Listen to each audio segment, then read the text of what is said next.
spare you, I'm not coming in as a technocrat. I'm a technocrat in terms of being an intellectual harasser and social maverick who upset systems. There I'm a professional. I will harass you and you will not sleep for 60 weeks in a row. And I want you, us as we are concluding, to live here uncomfortable.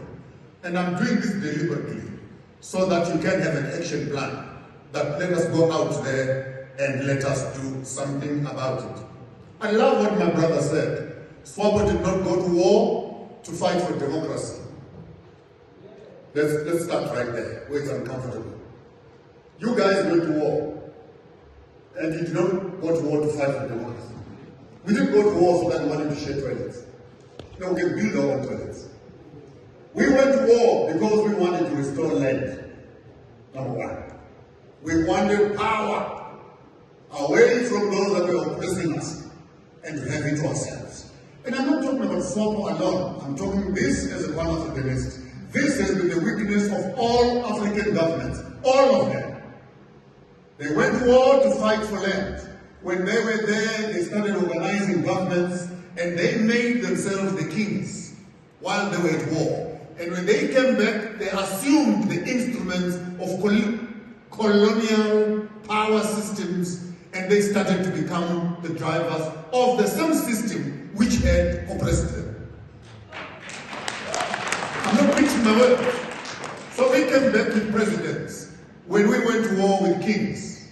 And when they came back, they sat on the same chair that the colonialists were sitting. They became the ministers of health to manage the same health system, ministers of education to manage the same education system, ministers of water to manage the same water policies. Even as we speak today, we still have the red line zones in Namibia where goods cannot move freely. In a country, we call it a country, but you cannot cross over the avocados and beef. You cannot cross this line. And you sit back and say, who drew this line?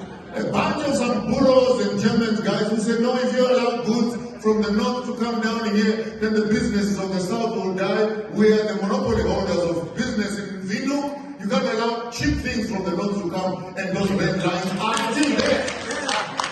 And we talk about manifestos, we talk about policy change, and yet the devil in the room